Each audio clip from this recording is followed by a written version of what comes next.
이제 하나님 말씀 함께 나누겠습니다. 주님의 말씀입니다. 경청하십시오. 하루는 제자들과 함께 배에 오르사 그들에게 이르시되 호수 저편으로 건너가자 하시며 이에 떠나 행선할 때에 예수께서 잠이 드셨더니 마침 광풍이 호수로 내리침에 바다의 물이 가득하게 되어 위태한지라 제자들이 나와 깨워 이르되 주여 주여 우리가 죽겠나이다 한데 예수께서 잠을 깨사 바람과 물결을 꾸짖으시니 이에 그쳐 잔잔하여 지더라. 제자들에게 이르시되 너희 믿음이 어디 있느냐 하시니 그들이 두려워하고 놀랍게 여겨 서로 말하되 그가 누구이기에 바람과 물을 명하여 순종하는가 하더라. 아멘.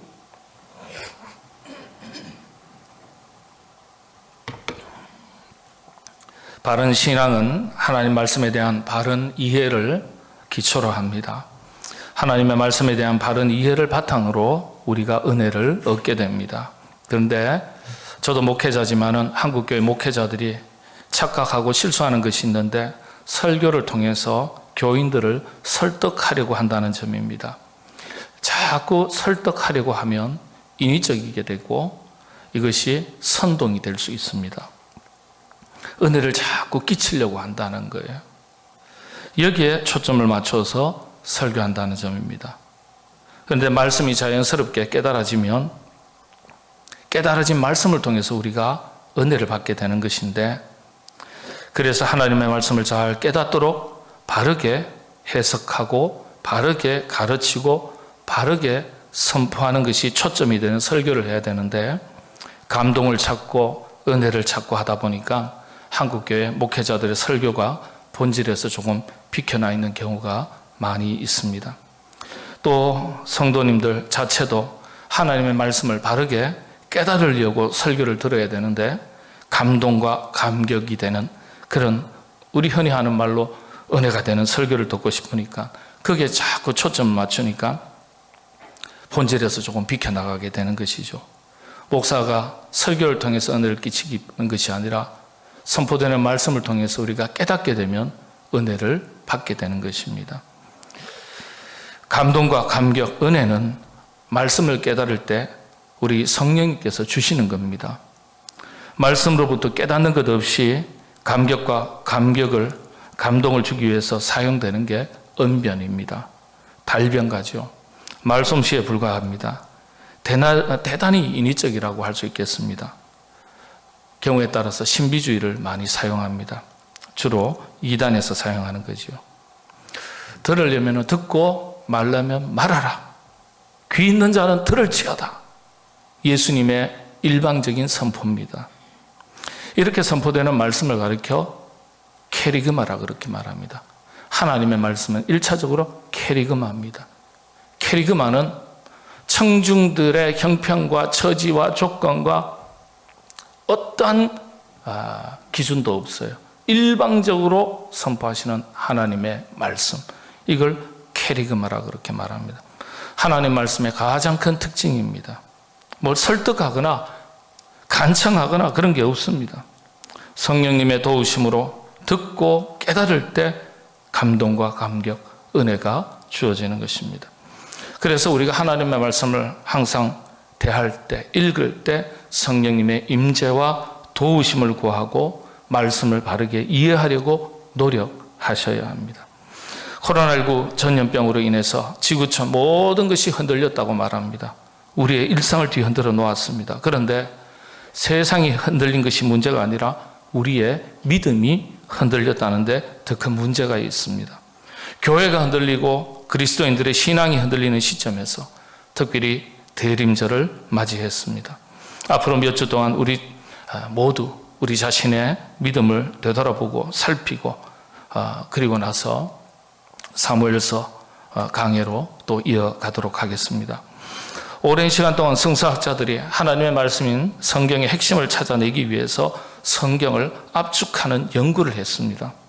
단어로 압축하기도 하고 문장으로 압축하기도 하고 그것이 때로는 교리로 요약되기도 했습니다. 여러분 사도신경도 우리가 신구약 모든 성경을 압축하면 나오는 것이 사도신경이라고 말합니다. 그만큼 교리적인 거예요. 그리고 영적 깊이가 있는 겁니다. 인간을 향하신 하나님의 질문을 두 가지로 압축을 했습니다. 구약에서는 네가 어디에 있느냐? 아담과 하와가 죄를 범한 이후에 숨었지 않습니까? 하나님께서 아담과 하와를 부르실 때 아담아 아담아 네가 어디에 있느냐? 이렇게 물으셨습니다. 신약에서는 너희 믿음이 어디에 있느냐? 모든 하나님의 말씀을 질문으로 만들 때 이렇게 두 가지 질문으로 만들 수 있다고 얘기합니다. 신학계에서 오랜 세월 동안 내려오는 질문입니다. 특별히 우찌무라 간조 선생 같은 분은 첫 번째 질문은 모든 인간, 모든 인류에게 향하신 하나님의 근원적인 질문이라고 했습니다. 두 번째 질문은요, 예수 믿는 그리스도인들에게 날마다 하시는 질문이라고 설명했습니다. 너 믿음이 어디 있느냐? 내 믿음이 어디 있느냐? 너희 믿음이 어디 있느냐? 매일매일 우리에게 물으신다. 우찌무라 간조 선생은 특별히 하나님께서 마지막 날 이 세상을 심판하실 때 하늘 보좌에서 불신자들에게는 네가 어디에 있었느냐? 이 말씀으로 질문하시고 그리스도인들에게는 내 믿음이 어디 있느냐? 이 말씀으로 질문하실 것이라고 설명을 했습니다. 가만히 생각하면 일리가 있는 이야기입니다. 하나님은 예나 지금이나 항상 믿음 있는 사람을 찾고 부르셨습니다. 믿음의 사람을 통해서 하나님의 위대한 역사를 이루어 가셨습니다. 2021년 한 해를 마치는 즈음에 이 질문을 가지고 하나님 앞에서 우리 자신이 어떤 대답을 할 수 있겠는지, 어떤 대답을 해야 하는지를 저와 여러분 함께 묵상해 볼 수 있기를 바랍니다. 특별히 코로나19 시절 교회와 성도들의 신앙생활이 크게 흔들리고 어려움을 겪는 마당에 이런 질문을 가지고 우리 자신을 살핀다는 것은 대단히 유익한 일이라고 판단이 됩니다. 성경은요, 결국 믿음 이야기입니다. 믿음 이야기.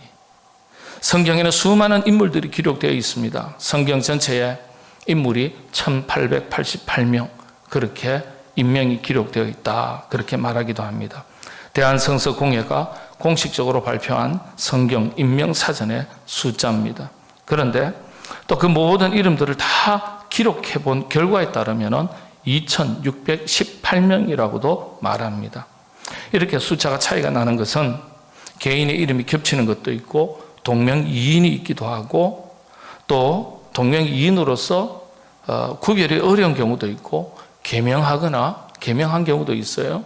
그리고 또 별명이 있거나 또 시대에 따라서 발음이 다르게 되고 기록된 이름들이 있기 때문에 차이가 있습니다. 그런데 이렇게 수많은 2,000명 이상, 3,000명 가까이 있는 수많은 인물들이 기록되어 있지만은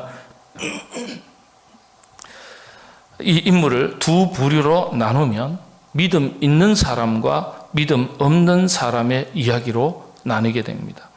그 중에는 수많은 믿음의 사람들의 이름이 기록되어 있지만은 무명의 믿음의 사람들, 오늘 우리 식으로 말하면 무명의 그리스도인들의 이야기 역시 또 많이 기록되어 있습니다. 대체로 우리가 성경의 인물들을 살필 때는요, 이름이 기록된 믿음의 역사의 영적 거장들의 이야기에 주목합니다. 그런데 성경에는 이름이 기록되어 있지 않지만은 영적인 거장들의 믿음의 이야기가 참 많이 기록되어 있고 등장합니다. 왜 하나님께서는 그들의 이름을 밝히지 않으셨을까? 적어도 그렇게 믿음으로 살았던 주인공들이라면 이름을 밝혀두는 것이 더 교훈이 되지 않을까요? 그런 생각을 해볼 수 있습니다. 하나님께서 그런데 그들의 이름을 숨기신 이유가 있습니다. 믿음이 있어도 자기 이름을 드러내고 자기 자랑을 드러내는 사람이 있는가 하면 이름을 드러내지 않고 보이지 않게 겸손하게 믿음으로 살았던 사람들도 있지 않겠습니까? 그렇게 비록 이름은 없지만 믿음으로 살다간 그 사람들의 믿음을 칭찬하시는 것 아니겠습니까? 우리 인간의 마음을 보시고 그렇게 하신 것 같아요. 고린도후서 6장 8절에서 10절 말씀에 이런 말씀이 있습니다. 우리 이 말씀 우리 함께 같이 봉독하겠습니다. 시작합니다. 우리는 속이는 자 같으나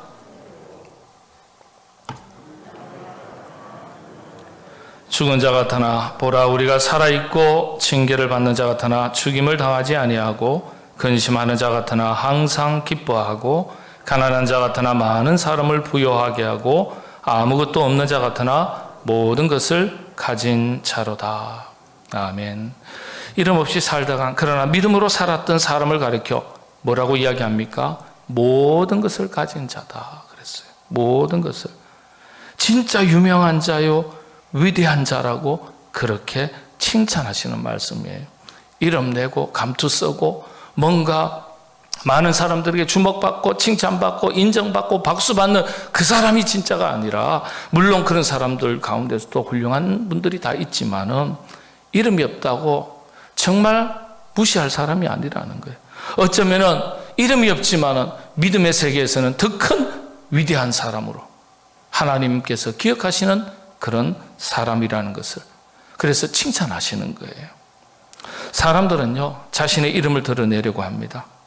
그리스도인들조차도 입으로는 오른손이 하는 거 왼손도 모르게 하라는 말씀을 기억하고 있지만은, 말하고 있지만은 사실 이름을 알리고 싶고 드러내고 싶고 칭찬받고 싶은 욕심이 가득한 마음을 그렇게 가지고 살아갑니다. 그래서 다른 사람들이 인정해 주지도 칭찬해 주지도 않고 주목해 주지도 않으면 어느 순간 서운하고 섭섭한 마음이 순식간에 들게 됩니다. 교회에서도 그럴 수 있어요. 내가 이렇게 봉사했는데, 내가 이렇게 섬겨왔는데, 내가 이렇게 헌신했는데 알아주지 않는다. 한순간에 섭섭병이 돌면 어느 순간 교회로부터 멀어집니다. 우리 인간의 연약함이에요. 그건 하나님 앞에서 봉사하고 섬겨야 되는데, 그게 기준이 돼야 되는데 그렇게 기준이 되지 못할 때가 많이 있습니다. 성경은 우리가 이름도 없고 누가 알아주지 않는 것 같아도 그런 믿음의 사람들을 통해서 하나님께서 자신의 역사를 이루어 가신다는 점을 설명하시면서 믿음이 있냐 없냐, 믿음이 더 중요한 것임을 분명하게 가르쳐주고 있습니다. 이름이 있냐 없냐, 그건 사람들의 기준이죠. 하나님의 기준은 믿음이 있냐 없냐예요. 그래서 우리가 사람들에게 보여주고 드러내고 칭찬받기 이전에 믿음을 가지고 하나님께서 인정하실 모습으로 살아간다는 것 자체가 귀한 일이죠. 이런 믿음의 선진들처럼 우리 모두 무명한 자 같으나 믿음으로는 하나님께서 그 이름을 기억하시고 그래서 유명한 자가 되고, 죽은 자 같으나, 죽은 자는 별 볼 일 없는 자 아니겠습니까? 죽은 자 같으나 하나님 손에서는 귀한 존재로 쓰임받고, 가난한 자 같으나 믿음으로는 부유한 자가 되어서 많은 사람들을 부유하게 하는 일에 쓰임받는 저와 여러분, 우리 모두가 될 수 있기를 바랍니다. 다시 두 가지 질문으로 돌아가겠습니다. 네가 어디에 있느냐? 이 질문을 존재론적인 질문이라고 말합니다. 존재론적인 질문, 근원적인 질문이에요. 인류를 향하신 질문이에요. 하나님 밖에 있느냐? 하나님 안에 있느냐? 하나님 밖에 있으면 죽은 것이고 하나님 안에 있으면 살아있는 것임을 의미하는 겁니다. 하나님 밖에서 하나님을 모르고 산다는 것 자체가 영적으로는 죽은 자의 삶입니다. 그래서 예수님을 믿는 순간 새 생명을 얻었다고 표현하는 것이 바로 이런 이유 때문입니다. 그도 낫다고 하는 것과 같은 의미를 하겠죠. 이 질문은요, 신앙의 역사에 있어서 아주 오래된 질문입니다. 그래서 하나님께서 나그네 된 우리들에게 항상 질문하시는 거예요. 네가 지금 어디에 있느냐? 믿음의 길을 제대로 걷고 있느냐? 그 길에서 비켜나 사망의 길, 심판의 길로 걷고 있느냐? 모든 인간에게 묻는 근원적인 하나님의 질문이라는 겁니다. 이 질문을 우리 개인에게 적용하면 우리가 어디에 있어야 할지에 대해서 영적인 의미를 정확하게 가르쳐 주시는 말씀이 있습니다. 요한복음서 15장 4절에서 7절의 말씀인데요, 제가 봉독해 드리겠습니다. 내 안에 거하라, 나도 너희 안에 거하리라. 가지가 포도나무에 붙어 있지 아니하면 스스로 열매를 맺을 수 없음 같이 너희도 내 안에 있지 아니하면 그러하리라. 나는 포도나무요 너희는 가지라. 그가 내 안에 내가 그 안에 거하면 사람이 열매를 많이 맺나니 나를 떠나서는 너희가 아무것도 할 수 없음이라. 사람이 내 안에 거하지 아니하면 가지처럼 밖에 버려져 마르나니 사람들이 그것을 모아다가 불에 던져 사르느니라. 너희가 내 안에 거하고 내 말이 너희 안에 거하면 무엇이든지 원하는 대로 구하라. 그리하면 이루리라. 아멘. 우리의 실존, 영적인 생명을 포도나무로 설명한 본문이라고 그렇게 평가합니다. 하나님 안에, 내 안에 엔 그리스도, 하나님과의 깊은 영적인 교제를 말합니다. 이 교제가 지속될 때 우리의 영적 생명력이 유지가 됩니다. 그리고 열매 있는 삶을 살 수 있습니다. 영적으로 살아있다는 것은 하나님과의 깊은 교제를 의미합니다. 여러분 항상 영적으로 깨어있고 살아있는 그리스도인으로서 살아가시게 되기를 바랍니다. 영적인 하나님과의 교제의 기본이 예배고 그리고 말씀과 기도입니다. 성령님께서 뜨겁게 역사하시는 두 통로가 말씀과 기도거든요. 말씀을 통해서 성령님께서 진리의 영으로서 내 안에서 내주하시고 깨닫게 하시고 속사람이 거듭나게 하시는 거예요. 그 속에서 은혜를 경험하는 거예요. 기도할 때 기도의 영이신, 분명히 성경은 기도의 영이라고 가르쳐주고 있습니다. 기도의 영이신 성령님께서 우리 가운데 기도할 때 뜨겁게 임재하시고 역사하시고 우리의 기도가 열매 있는 기도가 되도록 도우시는 거예요. 네. 그러니까 말씀과 기도가 온전하게 가장 먼저 드려지는 우리 삶의 첫 번째 현장이 예배의 자리인 겁니다. 그래서 여러분들 하나님과의 바른 관계, 영적 교제의 깊은 관계의 첫걸음이 첫 현장이 예배의 자리인 거예요. 그래서 참 중요한 겁니다. 그 다음이 공동체죠. 공동체 속에서 역사하시는 성령 하나님. 자, 그렇습니다. 이 질문을 공동체 관점에서 적용하면 교회도 존재 방식이 공동체죠. 너희가 어디에 있느냐? 내 안에 거하라. 교회 안에 있느냐? 교회 밖에 있느냐? 공동체 안에 있느냐? 공동체 밖에 있느냐? 공동체와 잘 연결되어 있느냐? 단절되어 있느냐? 여러분, 교회 신앙 공동체 안에서 서로 잘 연결되어서 신앙생활 하시게 되기를 바랍니다. 그래야 하나님의 은혜를 우리가 얻고 누릴 수 있습니다. 공동체와의 유기적인 관계가 단절되고 지극히 개인주의적인 신앙생활을 하는 것은요, 사실 공동체로서의 생명은 죽은 것이나 다름없습니다. 나 자신이 우리 교회 공동체와 얼마나 잘 연결되어 있는가, 성도의 교제와 나눔이 내 안에 풍성한가, 우리 교회 안에 풍성한가, 이것을 살펴보면서 공동체의 한 지체로서 몸된 교회 공동체를 이루어가는 일에 여러분 적극 참여하시게 되기를 바랍니다. 선한 일에 항상 관심을 가지고 항상 마음과 뜻을 모으는 일에 여러분 잘 연결되고 참여하시게 되기를 바랍니다. 두 번째 질문입니다. 오늘 본문 제목이죠. 첫 번째 질문에 해답을 찾은 사람에게 하나님은 두 번째 질문을 하신다고 말합니다. 그 질문이 바로 내 믿음이 어디에 있느냐? 내 믿음이 어디에 있느냐? 팀 켈러 같은 목사님은 하나님께서 마지막 날 심판하실 때 모든 그리스도인들에게 단 한 가지 질문을 던지신다면 바로 이 질문일 것이라고 그렇게 이야기했습니다. 내 믿음이 어디에 있느냐? 그리고 그 믿음을 보시고 그 믿음에 따라서 하늘의 상급을 주실 것이라고 했습니다. 우리가 행한 일, 우리가 쌓은 공적, 업적, 공로가 아니라 오직 우리의 믿음만 가지고서 하나님은 평가하시고 그에 합당한 상급을 주실 것이라는 겁니다. 참 의미심장한 말씀이죠. 본문에서 주님의 질문을 볼 수 있는데요, 핵심이 우리 믿음에 대한 것입니다. 제자들과 함께 호수 저편으로 건너가시는데 광풍을 만났습니다. 폭풍이 아니고 광풍이죠. 돌풍입니다. 여러분, 오늘 만난 광풍이 한글 성경에서는 광풍으로 23절에 보면 마침 광풍이 호수로 내리침에 그랬습니다. 원문을 보면 라일랍스 아네모스라고 되어 있습니다. 회오리 바람이다, 그렇게 되어 있어요. 회오리 바람이에요. 대기의 기류 변화 때문에 생기는 제한적이고 국소적인 일시적인 회오리 바람을 말하는 겁니다. 우리가 알고 있는 폭풍, 태풍 아니에요. 예? 여러분 주목할 것은 사도 바울이 선교 여행을 하다가 만난 광풍, 그 이름이 뭘까요? 유라굴로일까요? 유라굴라일까요? 이래서 성경 퀴즈 대회가 중요해요. 유라굴로입니다. 유라굴로. 근데 한글 성경에서는 광풍 유라굴로 이렇게 번역을 해놨습니다. 광평. 똑같이 예수님과 제자들이 만난 바람도 광풍이요. 사도 바울이 선교 여행을 하다가 만난 바람도 광풍이라고 그렇게 번역을 했습니다. 그런데 사도 바울이 만난 광풍은 큰 파도를 동반할 정도인 사이클론, 폭풍입니다. 사이클론, 폭풍이에요.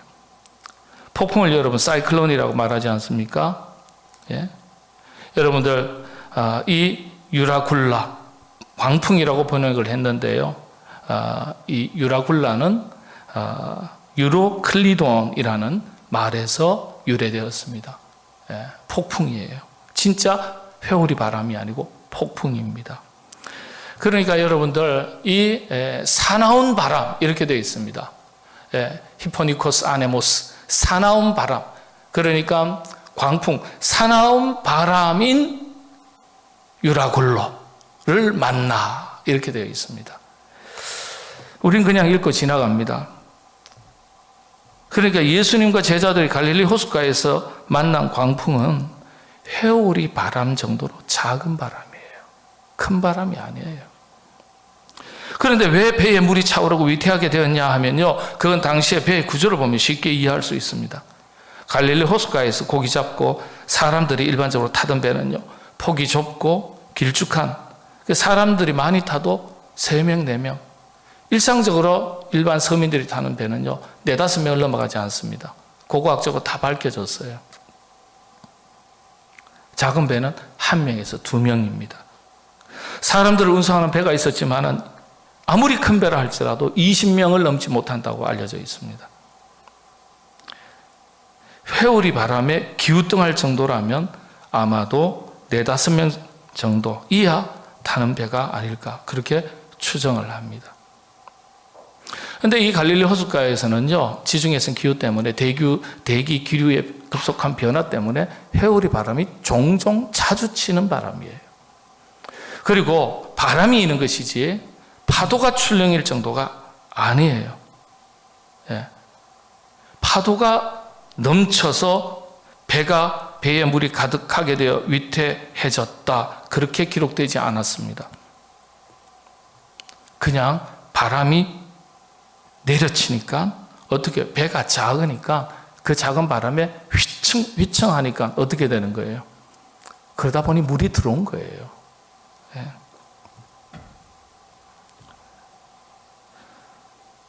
본문을 통해서 우리가 눈여겨볼 말씀은요, 배가 위태하게 된 것이 큰 광풍이 아니라 작은 회오리 바람을 만나서 그렇게 된 것이라는 점이에요. 말씀드렸듯이 갈릴리 호수에 부는 회오리 바람은 환경적인 특성상 잠시 일어났다가 조금 지나면 사라지는 바람이라는 특징이 있습니다. 그런데 그 작은 잠시 지나가는 회오리 바람에도 배가 출렁이고 물이 차니까 제자들이 두려움에 빠진 것이에요.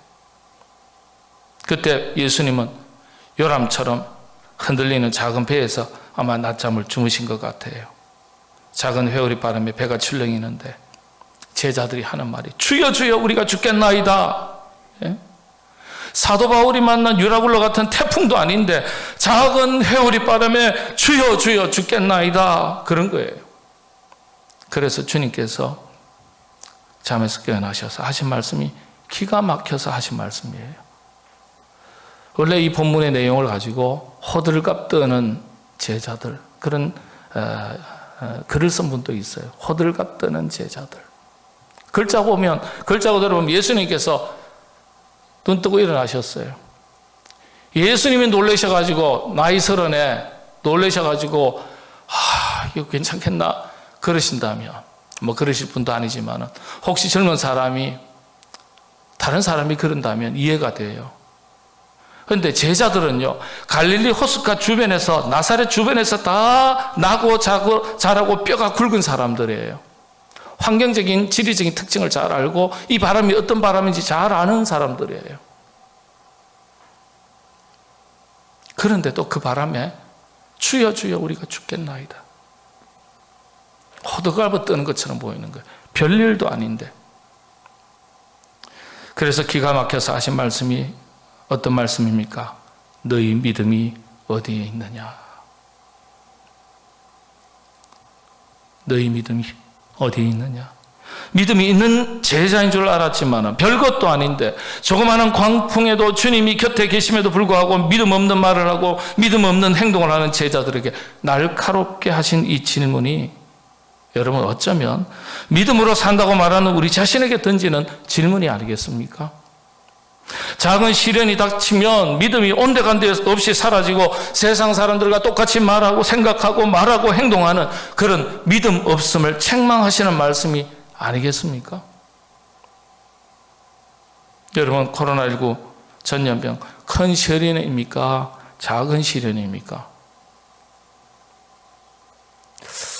전 인류에 닥쳤으니 큰 시련이라 그래야 되겠고, 큰 시련이라 그러면 내 믿음이 없는 것 같고, 이거 답을 참 이렇게도 못하고 저렇게도 못하고. 예. 세상 사람들은 큰 시련이라고 말할지 모르지만 믿음으로 사는 사람에게는요, 시련이 어제 오늘 일이 아니에요. 일제치하 때는 신앙생활을 한다는 것 자체가 목숨 걸고 해야 됐어요. 초대교회 시절에는요, 순교할 각오를 하고 모였어야 했어요. 그건 더 큰 시련이에요. 교회가 지금까지 교회 역사 2000 역사에 시련이 한 번도 없었던 시절 한 번도 없었습니다. 그 말은 예수 믿는 사람에게는 항상 시련이 닥친다는 거예요. 시련이 얼마나 크냐 작냐가 중요하지 않다는 거예요. 오늘 본문 말씀은요, 작은 시련에도 제자들이 믿음이 온데간데 없이 사라진 것을 보시고 네 믿음이 어디 있느냐, 믿음을 물어보시는 거예요.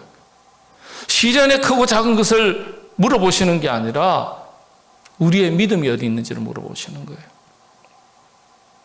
믿음이 있냐 없냐가 기준이에요.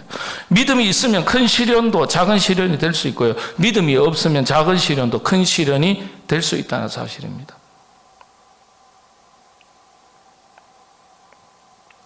히브리서 11장 6절 말씀을 봉독해드리고 마치겠습니다. 믿음이 없이는 하나님을 기쁘시게 하지 못하나니 하나님께 나아가는 자는 반드시 그가 계신 것과 또한 그가 자기를 찾는 자들에게 상 주시는 이심을 믿어야 할지니라. 아멘. 시련과 역경 앞에서 우리의 믿음 있음과 없음이 증명이 됩니다. 그래서 때때로 시련은 우리의 믿음을 검증하는 기회가 되는 거예요. 계기가 되는 거예요. 우리의 헌신을 다시 한번 점검하는 계기가 됩니다. 믿음을 주셨으니까 믿음이 있는 자의 모습으로 생각하고 말하고 행동하고 살아가는 생명력 있는 그리스도인들이 다 되시기를 바랍니다. 코로나19 전염병 상황도 동일합니다. 우리에게 닥친 이 시련 앞에서 불안과 염려와 두려움 속에 갇히지 마시고 우리 모두 믿음 있는 자로 살아갈 수 있기를 바랍니다. 이 속에서 믿음 있는 자의 모습과 믿음 없는 자의 모습이 그대로 증명이 되는 거예요. 항상 내 믿음이 어디 있느냐. 주님께서 제자들에게 하셨던 이 질문이 날마다의 삶 속에서 우리의 믿음을 확인하시고 싶어 하시는 주님의 음성인 줄로 믿고 듣고 받으시고 그리고 그에 걸맞는 믿음의 삶을 살아가시게 되기를 바랍니다. 기도하겠습니다. 시련이 문제가 아니라 믿음이 문제라고 말씀하신 것, 저희가 기록된 말씀을 통해서 제자들의 이야기를 통해서 다시 한번 돌아보게 하셨으니 감사합니다. 코로나19 전염병이 인류에게 닥친 큰 시련이지만 그러나 믿음 있는 자에게는 능히 감당할 수 있는 시련이 되는 줄로 믿습니다. 우리에게 어떠한 시련이, 크고 작은 시련이 닥친다 할지라도 우리의 믿음을 절대 포기하거나 하나님의 말씀을 멀리하거나 기도의 자리를 떠나거나 죄 몸된 교회를 아버지 하나님 멀리 두고 살아가는 안타까운 일이 없도록 도와주시옵소서. 담대한 믿음을 더하여 주셔서 세상을 이기는 자로 살아가게 인도하여 주옵소서. 뱀과 같이 지혜로움을 저에게 더하여 주셔서 영적인 분별력을 더하여 주셔서 이 어지러운 세상 속에서도 아버지 하나님 믿음으로 분별력 있게 승리하며 살아갈 수 있도록 도와주시옵소서. 예수님의 이름으로 기도하옵나이다. 아멘.